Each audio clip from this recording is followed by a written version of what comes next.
കേരളത്തിൽ ഐഎസ് മാതൃകയിൽ ചാവേർ ആക്രമണത്തിന് പദ്ധതിയിട്ടെന്ന കേസിൽ പ്രതി റിയാസ് അബൂബക്കറിനുള്ള ശിക്ഷ ഇന്ന് പ്രഖ്യാപിക്കും. സമൂഹത്തെ നശിപ്പിക്കാനുള്ള പദ്ധതിയാണ് റിയാസ് ആസൂത്രണം ചെയ്തതെന്നും പ്രതിക്ക് പരമാവധി ശിക്ഷ നൽകണമെന്നുമാണ് എൻഐഎയുടെ വാദം. എന്നാൽ പ്രതിയുടെ പ്രായവും സാമൂഹിക കുടുംബ പശ്ചാത്തലവും പരിഗണിച്ച് കുറഞ്ഞ ശിക്ഷ നൽകണമെന്നാണ് പ്രതിഭാഗം ആവശ്യപ്പെട്ടത്. ഐഎസ് മാതൃകയിൽ ചാവേർ ആക്രമണം നടത്താൻ പദ്ധതിയിട്ടെന്ന കേസിലെ പ്രതി പാലക്കാട് സ്വദേശി റിയാസ് അബൂബക്കർ കുറ്റക്കാരനാണെന്ന് കൊച്ചി എൻഐഎ കോടതി കണ്ടെത്തിയിരുന്നു. പ്രതിക്കെതിരെ UAPA സെക്ഷൻ 38, 39 വകുപ്പുകൾ പ്രകാരം ചുമത്തിയ കുറ്റങ്ങളും ഗൂഢാലോചന കുറ്റവും നിലനിൽക്കുമെന്നും കോടതി കണ്ടെത്തിയിരുന്നു. ഇതേ തുടർന്നാണ് ശിക്ഷ പ്രഖ്യാപിക്കുന്നതിന് മുന്നോടിയായുള്ള വാദം കോടതിയിൽ നടന്നത്. സമൂഹത്തെ നശിപ്പിക്കാനുള്ള പദ്ധതിയാണ് റിയാസ് ആസൂത്രണം ചെയ്തതെന്നും പ്രതിക്ക് പരമാവധി ശിക്ഷ നൽകണമെന്നും എൻഐഎ വാദിച്ചു. എന്നാൽ പ്രതിയുടെ പ്രായവും സാമൂഹ്യ കുടുംബ പശ്ചാത്തലവും പരിഗണിച്ച് കുറഞ്ഞ ശിക്ഷ നൽകണമെന്നായിരുന്നു പ്രതിഭാഗം വാദം.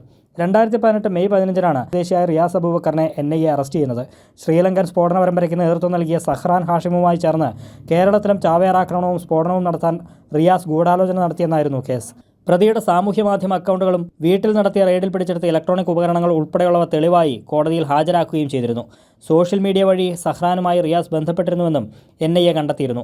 2016 കാസർഗോഡ് നിന്ന് ISൽ ചേരാൻ പോയവരെക്കുറിച്ചുള്ള അന്വേഷണത്തിനിടയിലാണ് 34-കാരനായ റിയാസ് അബൂബക്കർ പിടിയിലാകുന്നത്. അഫ്ഗാനിസ്ഥാനിലെത്തിയവരുമായി റിയാസ് ബന്ധം പുലർത്തുകയും ISൽ ചേർന്ന മലയാളി അബ്ദുൾ റാഷിദ് അബ്ദുള്ളയുടെ നിർദ്ദേശപ്രകാരം റിയാസ് കേരളത്തിൽ ചാവേർ ആക്രമണത്തിന് പദ്ധതിയിട്ടിരുന്നുവെന്നും എൻഐഎ അന്വേഷണത്തിൽ കണ്ടെത്തിയിരുന്നു.